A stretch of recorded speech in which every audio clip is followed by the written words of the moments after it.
네, 오늘 여러분과 함께 하나님 말씀을 나누게 되어서 얼마나 기쁜지 모르겠습니다. 미디어 예배를 이렇게 시작하게 되었는데요. 당분간입니다. 물론 이 당분간이 뭐 이 팬데믹 상황이 어떻게 지속될지 모르기 때문에 뭐 얼마나 될지는 모르겠지만 하여튼 당분간 이 미디어 예배 토요일 오후 3시에 여러분 함께 만나서 하나님의 메시지를 나누고자 합니다. 특별히 고린도 후서를 이제 시작하는데요. 고린도 후서를 통해서 하나님의 위로와 소망의 말씀이 여러분의 마음을 붙잡아 주시는 시간이 되기를 바랍니다. 오늘 고린도후서 1장 1절에서 11절인데요. 크게 세 부분으로 보겠습니다. 첫 번째는 은혜와 평강이 있기를, 이런 내용입니다. 인사말에 해당하는 부분이고요. 두 번째는 오늘 설교의 제목이 첫 번째 넘치는 위로, 그리고 세 번째는 굳건한 소망입니다. 자, 오늘 본문의 1절과 2절 말씀 한번 제가 다시 읽어보겠습니다. 하나님의 뜻으로 그리스도 예수의 사도가 된 바울과 형제 디모데는 고린도에 있는 하나님의 교회와 온 아가야에 있는 모든 성도들에게 편지를 씁니다. 하나님 우리 아버지와 주 예수 그리스도께로부터 은혜와 평화가 여러분에게 있기를 빕니다. 자, 고린도 후서는 우리가 잘 아는 것처럼 사도 바울이 13권의 서신서를 썼는데 이 서신, 이 편지글이라는 얘기잖아요. 그 서신서답게 편지글이기 때문에 발신인이 누군가, 또 수신인이 누군가, 또 첫 인사말이 등장을 합니다. 편지 서두에 이 편지를 보내는 사람, 이 사도 바울과 바울의 믿음의 아들이자 동역자인 디모데, 이 두 사람이 편지를 보냅니다. 누가 편지를 받나요? 고린도 교회에 있는 성도들. 그런데 고린도 교회뿐만 아니라 아가야에 있는 모든 성도들. 아가야가 어느 지역인가? 여러분 잘 아시죠? 알렉산더가 헬라 제국을 일으킨 게 마케도니아입니다. 그 마케도니아의 아래쪽에 오늘날의 그리스의 수도이죠. 아테네가 있는 이 아가야 반도가 나옵니다. 이 마케도니아와 아가야, 이 두 지역을 합쳐서 헬레니즘, 헬라 제국의 문명이 일어났던 것이죠. 자, 그래서 일종의 회람서신이죠. 고린도 교회 성도들도 읽지만 아가야에 있는 모든 성도들이 함께 읽는 서신입니다. 자, 그들에게 이제 첫 인사말을 했어요. 하나님의 은혜가 임하여서 여러분에게 평강과 평화가 있기를 바랍니다. 이렇게 인사했습니다. 자, 고린도 후서를 보는데요. 고린도 전서와 후서는 교회론을 담고 있는 서신서입니다. 쉽게 얘기를 하자면 교회에 대한 이야기를 하는 책이다라는 거죠. 여러분, 우리가 오늘날 신앙생활을 하면서 사실 뭐 교회 신앙생활이 힘들고 어려울 때마다 초대교회 이야기를 많이 하지 않습니까? 야, 초대교회 때는 정말 막 부흥이 엄청나게 일어났고, 또 초대교회 때는 은혜가 넘치고 성도들 간에 정말 유무상통할 정도로 사랑이 넘치는 공동체였다. 또 뭐 영적인 기적과 은사가 막 넘치는 교회였다. 이런 추억들을 합니다. 자, 그런데 여러분 성경을 정직하게 읽어보면 초대교회가 그런 교회만 있었던 게 아닙니다. 오늘 보고 있는 이 고린도 교회를 보세요. 고린도 전서는 말하자면 종합 선물 세트가 아니라 종합 문제 세트였어요. 그러니까 뭐 음행의 문제, 분열의 문제, 서로 법정에서 소송하는 문제, 예배 때 서로를 배제시키는 문제, 은사의 문제, 부활신앙의 문제, 뭐 문제가 얼마나 많았는지 서신서 중에서 가장 긴 16장이나 됐어요. 이게 고린도 전서입니다. 그럼 고린도 후서, 우리가 보는 후서는 어떤가? 이 후서는 아예 교회를 세워준 사도 바울, 말하자면 담임 목사님의 권위에 대해서 당신 사도로서 자격이 없지 않냐, 이렇게 공격을 하는 내용 때문에 사도 바울이 자신을 변호할 수밖에 없었던 이야기가 고린도 후서입니다. 물론 고린도 후서를 쓸 때는 상당히 좀 문제가 정리가 된 상황이었어요. 그럼에도 불구하고 이게 완전히 해소가 안 돼서 앞부분에서는 아주 차분하게 나긋나긋 이야기하다가 뒷부분에 가면 사도 바울이 그 연복, 예루살렘 교회가 많이 어려웠거든요, 경제적으로. 그러니까 그들을 후원하는 문제에 있어서 또 의심하는 사람들한테 설명을 해줘야 되고, 또 마지막 부분에 가서는 사도 바울이 자기 자신을 아주 강하게 변호하고 강하게 또 반대자들을 질책해야 되는 뭐 그런 내용의 책입니다. 제가 이 서두에서 이야기를 드리고 싶은 이야기가 한 가지 있습니다. 그건 뭐냐면 사람의 기억은 미화되는 경향이 있다라는 거예요. 여러분, 사람은 과거의 추억은 왠지 그냥 그 시절은 아름다웠던 것 같아요. 뭐 그런 일종의 뷰티피케이션이라고 이야기하죠. 그 아름답게 꾸미고 장식해 버리는 것입니다. 요즘 우리가 뭐 레트로 감성 이런 이야기 하죠. 뭐 복고 열풍이다. 뭐 문화사조로 얘기하면 네오클래시즘이다. 뭐 이렇게 표현을 하는데, 여러분, 레트로라는 표현 자체가 뒤로, 거꾸로, 그러니까 과거로 간다는 이야기를 하는 겁니다. 그러니까 요즘 사람들이 뭐 80, 90 음악을 듣고 70, 80 그 시절은 정말 낭만이 있었는데 그때를 추억하고 그러지 않습니까? 근데 솔직하게 이야기를 해보면 그 시절이 좋기만 했나요? 아유, 굉장히 경제적으로 어렵고 여러 가지 뭐 사회적인 서비스나 제반 시설들로 불편한 게 많았었던 시절이죠. 참 힘든 시절이었습니다. 그럼에도 불구하고 그 시절에 대한 기억이 왜 미화되는 것일까? 그것은 오늘을 살아가는 이 현실이 너무나 각박하고 어렵기 때문인 것이죠. 그래서 이런 현상을 한 정신과 닥터는 무드셀라 증후군이다 이렇게 부르더라고요. 여러분, 성경에서 가장 오래 살았던 사람이 무드셀라입니다. 969세를 살았어요. 그런데 그가 인생을 살아가면서 세상이 점점 더 악해져서 결국에는 그의 이름이 담고 있는 뜻처럼 그가 죽는 날 노아 홍수 심판이 임했거든요. 그러니까 거의 1000년을 살았는데 세상이 갈수록 안 좋아지는 거예요. 그러니까 무드셀라는 과거를 기억하면서 그때가 좋았는데 했을 거라는 거죠. 그래서 무드셀라 심텀 증후군이다 이렇게 표현을 한 겁니다.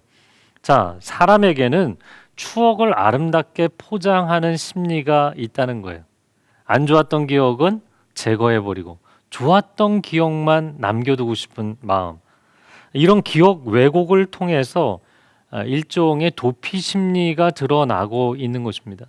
현실이 팍팍하니까 이 현실을 도망가고 싶은 거예요. 우리가 2021년이 시작이 되었습니다. 그런데 우리가 작년 한 해도 경험한 것이지만 사실 작년 한 해만 일어났던 건 아니에요. 점진적으로 경험한 것이 자연재해, 자연의 역습이 갈수록 심해져 가고 있죠. 또 전염병도 그동안 여러 가지 형태들이 나타나다가 사스, 메르스, 이번에 이 코로나, 이 코비드 19이라고 하는 이 전염병, 갈수록 전염병의 강도도 강해져 가고 있는 거예요. 물론 우리가 지금 누리고 있는 첨단의 도시 문명 너무나 좋고 편리하죠. 그러나 사람들이 점점 각박해지고 외로워지고 삶이 두려움 가운데 빠지게 되었다. 그러니까 돌아가고 싶은 거예요. 앞으로 나가기가 두려운 겁니다. 우리가 새해 인사 여러분 많이 나누셨잖아요. 새해 복 많이 받으십시오. 근데 올해는 좀 인사를 바꿔야 될지 모르겠어요. 새해를 두려워하지 마십시오. 이렇게 사람들의 심리 가운데 그 미래에 대한 막연한 두려움이 아니라 이제는 거의 확정적인 두려움에 빠져 있는 시대입니다. 그래서 제가 오늘 여러분에게 이 고린도후서 1장을 통해 위로의 말씀 드리기를 원하는데요. 첫 번째 드리고 싶은 얘기는 가장 큰 위로는 소망이다. 이 뭐 결론부터 드리는 말씀입니다. 여러분, 우리가 한때는 좋았지, 그때는 좋았어, 왕년을 얘기하는 거 이걸로는 부족합니다.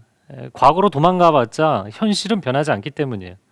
또 너가 정말 지금 너무 상황이 힘들구나 이렇게 위로의 말을 해줄 수 있지만 아무리 힘들지 이렇게 위로해줘도 그것도 현실의 상황을 바꿀 수 있는 결정적인 역할을 해주지 못하죠. 그래서 오늘 설교의 제목이 참 좋습니다. 넘치는 위로는 결국에 굳건한 소망 가운데 있는 것이다. 과거로 도망가든지 현재의 어려움을 얘기해 준다고 해서 위로가 되는 게 아니라 궁극적인 소망, 장래의 소망을 얘기해 줘야만 진정한 위로가 되는 것이다 라는 거예요.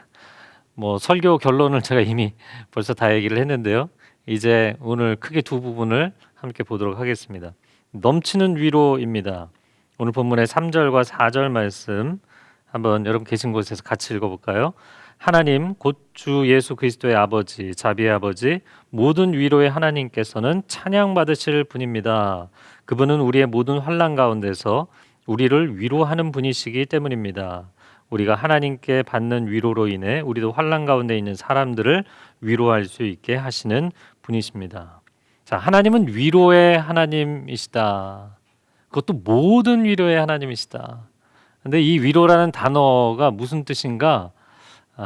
이 파라클레시스라는 이 표현이 파라는 곁에, 클레시스라는 단어는 부름받다라는 뜻이에요. 그러니까 우리 곁으로 부름받다.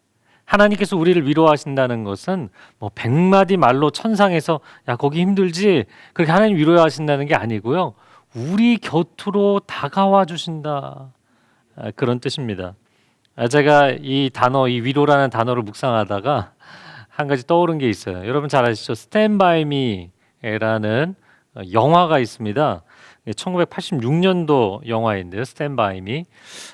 시골의 내 소년, 10대 소년이 그 시골 마을에 시체가 어딘가 있다. 이런 소문을 듣고 그것을 찾아서 내 친구들이 가출을 해서 길을 떠나는 일종의 우정 영화라고 합니다.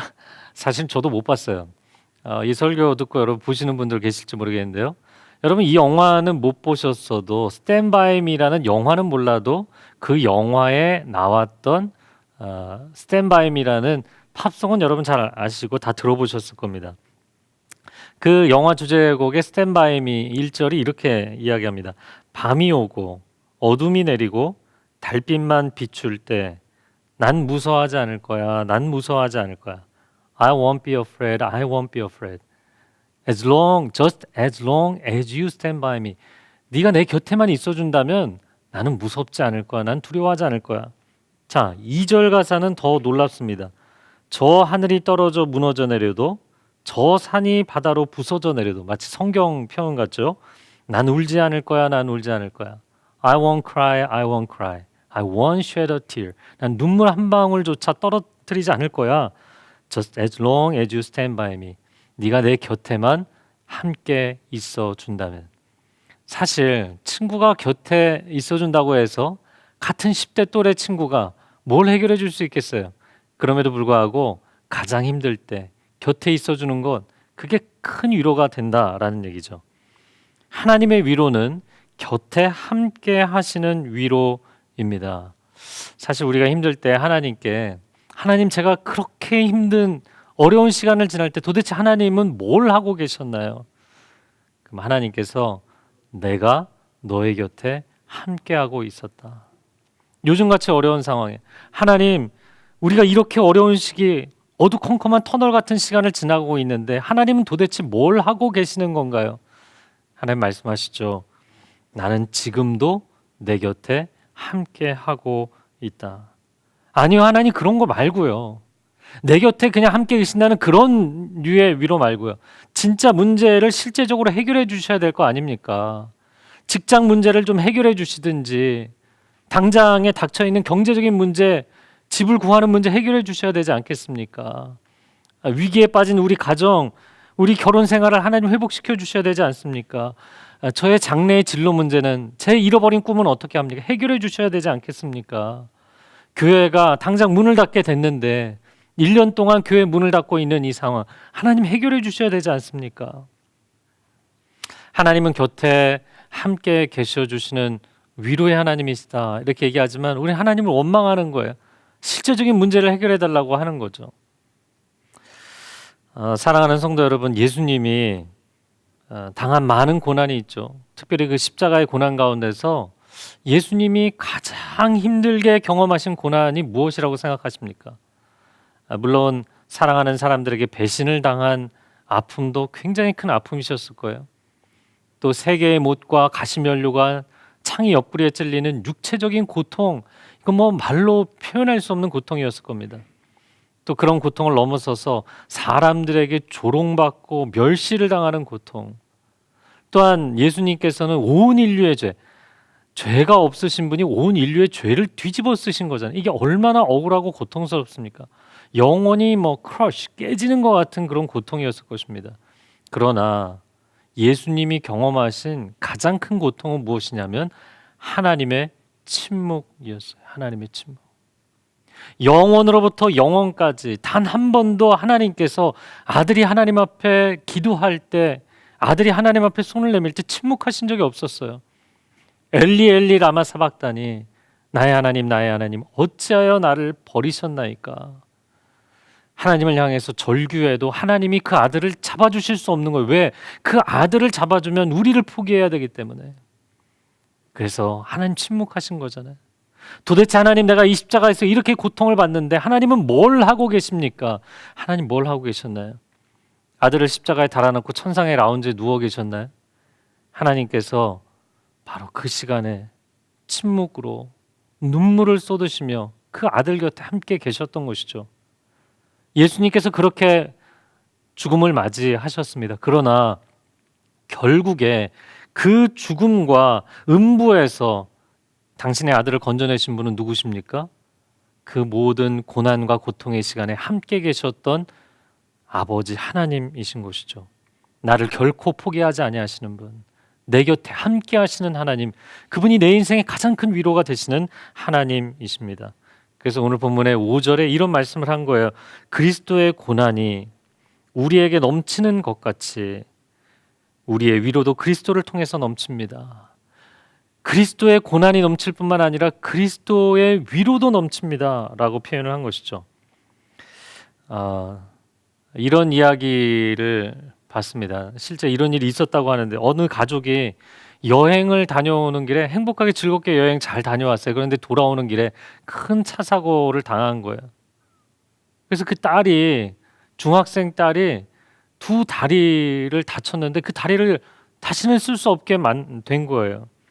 결국에는 양쪽 다 목발을 하고서야만 걸을 수 있는 상태가 되고 맙니다. 근데 그 딸뿐만 아니라 아빠도 두 다리를 다치게 됐어요. 딸만큼 심각하지는 않아도 아빠도 목발을 짚고 다녀야 됐어요. 사춘기의 딸이 두 다리를 다치고 목발을 짚고 다녀야 되니까 정말 죽고 싶었어요. 너무너무 고통스러웠습니다. 공부에 집중도 안 되고 밥도 먹기 싫고 책상에 엎드려서 침대에 누워서 하염없이 울기만 했어요. 그래도 그 사춘기의 딸에게 가장 큰 위로가 되는 것은, 유일한 위로가 되는 것은 똑같은 고통을 당하고 있는 아빠의 위로, 아빠가 곁에서 그 이야기를 들어주는 것이 유일한 위로가 되어 주었어요. 그래도 그 딸이 그 어려운 시간을 지나서 열심히 준비해서 대학을 입학하게 됩니다. 대학 입학식이 있던 날, 가족들이 함께 차를 타고 와서 대학교에서 입학식을 치르고 그리고 돌아왔어요. 차를 주차하고 그리고 가족들이 내리는데 갑자기 그 길가에 한 어린 아기가 차도로 뛰어드는 거예요. 그거를 보고 이 딸의 아빠가 갑자기 목발도 짚지 않은 채로 전속력으로 달려서 그 아이를 붙잡더니 건져낸 거예요. 딸은 너무 충격을 받았습니다. 아니 이게 도대체 무슨 상황인가? 그 어린 아이를 구출해서 데려오는, 길가로 나오는 아빠를 향해서 아빠 이게 도대체 어떻게 된 일이냐는 거죠. 근데 아무 말 없이 아빠가 그냥 지나갑니다. 엄마를 향해서 엄마도 분명히 봤지. 도대체 이게 어떻게 된 거야? 그때 엄마가 딸을 향해서 이야기하죠. 너무 놀라지 마라. 사실 너도 언젠가는 알게 되리라고 생각을 했지만 지난 4년 동안 너가 심한 고통 가운데 있을 때 똑같은 아픔을 갖고 있지 않으면 아무런 위로가 될 수 없다고. 아빠는 사실 목발이 필요하지 않단다. 너의 아픔을 함께 경험하기를 원했던 거라고 엄마가 설명을 해주죠. 그냥 앞서 등을 보이며 걸어가는 그 아빠의 뒷모습을 바라보면서 딸이 하염없이 눈물을 흘립니다. 내가 그동안 아빠의 품에 안겨서 그렇게 많이 눈물을 흘렸었는데 나는 그래도 소리내서 울기라도 했지. 아빠는 가슴속으로 울고 있었구나. 나를 위로한 것은 정말 유일하게 그 아빠의 내 곁에 함께 해주는 사랑이었구나 라는 걸 깨닫게 된 것이죠. 히브리서 4장 15절에 이렇게 말씀합니다. 우리에게 있는 대제사장은 우리의 연약함을 동정하지 못하실 리가 아니요 모든 일에 우리와 똑같이 시험을 받으신 이로되 죄는 없으시니라. 우리는 우리의 죄 때문에 고통을 당하는 거지만 그분은 죄가 없으신데 똑같은 고통을 당하셨다고요. 마치 이 이야기의 아빠처럼 다리가 아프지 않은데 똑같은 고통을 감내했던 것처럼 주님이 그렇게 우리의 고통을 같이 담당해 주시고 우리를 자유케 해 주신 줄로 믿습니다. 오늘 이 예수님이 함께 하시는 위로, 넘치는 위로가 여러분 안에 임하기를 바랍니다. 제가 중고등학생 때 상당히 우울 기질이었고 고민도 많고 자살 충동도 심하고 그런 청소년이었어요. 근데 제가 그렇게 힘들어 보니까 나중에 제가 성인이 되고 사역을 하면서 이 청소년들을 보면 그 마음이 느껴지는 거예요. 동병상련인 거죠. 파워웨이브 섬길 때였습니다. 저희 교육자들이 또 선생님들이 러시아에 가서 청소년 캠프를 한 적이 있어요. 근데 집회를 2박 3일 동안 하면서 마지막 집회였어요. 정말 집회 메시지를 듣고 모두가 뜨겁게 기도하는데 한 남학생이 우두커니 서서 모두가 눈물을 흘리며 통곡하며 기도하는데 혼자 멍하니 하늘을 바라보고 있는 거예요. 저는 그 학생을 보면서 너무너무 가슴이 아픈 거예요. 그 타지에서 정말 하나님 붙들고 싶지만 온전히 붙들지 못하고 세상적인 방식으로 해결하려고 해도 해결되지 않아서 기도조차 할 수 없는 그 아이를 보니까 너무너무 가슴이 아픈 거예요. 제가 그 학생을 끌어안고 뭐 이미 집회는 끝나고 막 다 셀레브레이션하고 있는데 저하고 둘이서 부둥켜 안고 막 1시간 동안을 통곡했던 기억이 납니다. 제가 아파봤기 때문에 똑같이 아픈 그 친구를 이해할 수 있었던 것이죠. 예수님은 우리를 동병상련해 주시는 그런 위로의 주님이십니다. 여러분을 결코 홀로 두지 아니하십니다. 사도 바울이 자기들이 고난 가운데 위로를 받아봤기 때문에 여러분을 위로하고 여러분도 그런 고난 가운데서 위로를 얻을 수 있다. 바울도 똑같은 심정인 거예요. 영적인 자식, 자녀와 같은 그들이 고난 가운데서 하나님의 위로를 받기를 원했던 것이죠. 자, 오늘의 이제 메시지 마지막 부분인데 굳건한 소망입니다. 8절과 9절 말씀 한번 읽어보겠습니다. 형제들이여 우리가 아시아에서 당한 환난에 대해 여러분이 알지 못하기를 원치 않습니다. 우리는 힘에 겹도록 심한 고난을 받아 살 소망까지 끊어질 지경이 됐습니다. 우리는 마음의 사형 선고를 내려야 했습니다. 그렇게 된 것은 우리 자신을 의지하지 않고 죽은 사람들을 살리시는 하나님만 의지하도록 하기 위함이었습니다. 자, 아시아에서 당한 환난 이야기하는데 이게 도대체 무엇인가? 뭐 학자들도 의견이 분분합니다. 에베소에 있을 때 아르테미스 여신, 아데미 여신을 섬기는 자들이 난동을 일으켰던 사건을 이야기하는 것이냐, 아니면 이제 고린도후서 11장에 가보면 사도 바울의 고난의 목록이 나오는데 그 중에서 40에 한 번 감한명, 그러니까 39대 태형이에요. 거의 거반 사람을 죽게 만드는 그런 매질을 당한 사건을 이야기하는 것이냐, 정확하게 알 수는 없습니다. 그런데 우리가 잘 아는 사도 바울, 이 사람은 담즙질이라고요. 이 담즙질이라는 건 탱크 같은 사람이에요. 의지력이 굳어서 어떤 상황에서도 흔들리지 않는 사람입니다.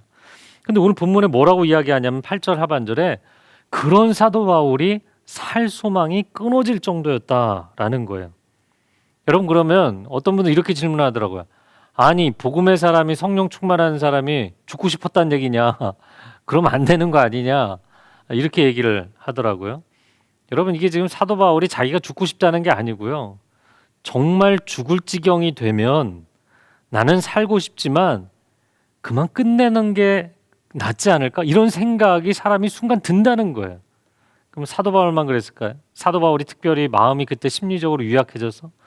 여러분, 겟세마네 동산에서 예수님이 피해가고 싶으셨잖아요. 제가 오늘 설교 도입 부분에 시작 부분에서 도피 심리 이야기했잖아요. 여러분, 과거로 도망가고 싶고 그냥 죽는 것으로 끝내는 것으로 도망가고 싶고, 우린 현실이 팍팍하고 어려우면 도망가고 싶은 마음이 있는 거예요. 근데 그게 사도 바울도 동일했고 심지어 예수님도 그 십자가의 고난이 너무나 큰 것이었기 때문에 피해가고 싶은 마음이 있으셨다는 거예요. 자, 어떠한 상황에서도 굴하지 않고 정말 끝까지 밀고 나가는 이런 사람이 너무나 절망하고 주저앉았던 시간에 대한 솔직한 자기 고백을 하는 겁니다. 그런데 그런 시간을 통과하면서 바울이 무엇을 깨닫고 고백하게 됐는가? 9절 하반절에 고백한 거죠. 나 자신을 의지하지 않고 죽은 사람도 살려내시는, 다시 살리시는 하나님만 의지해야 되는구나. 이걸 깨달았다는 거예요. 저는 이 고백을 보면서 또 한 번 충격을 받았습니다. 여러분, 사도 바울은 오직 예수 그리스도께 헌신된 사람이었잖아요. 그래서 갈라디아서 2장 20절에 내 안에 내가 사는 게 아니라 그리스도께서 사시는 겁니다. 이런 고백을 했던 사람이란 말이죠. 그런데 그러한 사도 바울도 아직 내려놓지 못한 자기 중심성, 자기의, 자기 연민, 셀프 피리, 나 불쌍해, 이런 생각에 빠져 있었다라는 거예요. 그러니까 그래도 나는 흔들리지 않지. 저 사람들 뭐 사역하다 힘들다고 왜 저렇게 쉽게 쓰러져? 나는 흔들리지 않아. 난 쓰러지지 않아. 이런 자기를 신뢰하는 자신감이 있었다라는 거예요. 그리고 하나님 앞에 너무 진한 고통을 당하니까 하나님, 내가 하나님 앞에 얼마나 헌신했습니까? 저처럼 헌신한 사람이 어디 있습니까? 어떻게 저에게 이러실 수 있습니까? 이러한 마음이 있었다는 것이죠. 결국에 이 모든 심리를 보면서 내가 하나님께 헌신했다고 하면서도 나를 의지하고 있었구나. 여러분, 우리가 의지할 분은 오직 하나님 한 분밖에 없습니다. 이 죽음의 상황, 사형 선고가 내려진 상황에서 나를 건져내실 수 있는 분은 그분밖에 없는 거예요. 나의 소망 되신 그분. 오늘 본문의 앞부분은 위로라는 단어가 핵심이라면 뒷부분은 소망이라는 단어가 핵심이에요. 근데 이 소망이라는 단어의 뜻이 바라본다라는 뜻도 있지만 확신한다는 뜻도 있어요. 그러니까 우리의 소망은 확실한 소망이라는 거죠. 여러분, 우리의 소망은 단순한 희망사항이 아닙니다. 이렇게 되면 좋겠다. 희망사항이 아니고요. 아주 견고한 반석 되시는 예수 그리스도 위에 서게 되는 것. 그것이 우리의 소망입니다. 그러니까 우리가 팬데믹 기간이 끝나면 혹시 사업이 좀 풀리지 않을까? 혹시 인생이 좀 좋아지지 않을까? 혹시 세상이 넉넉해지지 않을까? 여러분, 이런 식의 희망 상황을 이야기하는 것이 아니라는 거예요. 나의 소망은 오직 주님 한 분이십니다. 이 어두운 터널이 끝나기까지 내 곁에서 떠나지 아니하시고 나를 포기하지 아니하시고 늘 내 곁에 함께 하시는 모든 위로의 하나님, 그리고 나를 궁극적으로 소망의 언덕, 승리의 언덕에 세우실 그 주님을 소망하시기 바랍니다. 함께 기도하겠습니다. 사랑하는 주님, 나의 소망 되신 분은 오직 주님 한 분이심을 고백합니다. 내가 상황이 호전되기를, 내 자신의 의지와 계획과 비전에 소망을 두는 것도 아니요, 하나님, 오직 나를 사망에서 건지실 수 있는 주님 한 분만을 소망하기 원합니다. 주님을 소망하는 것이 나의 유일한 위로가 되는 것을 고백하오니 나의 소망 되신 주님 붙잡고 낮이나 밤이나 주님 찬양하며 이 어려움을 뚫고 나가는 귀한 하나님의 백성들 되게 하여 주옵소서. 예수 그리스도의 이름으로 기도합니다. 아멘.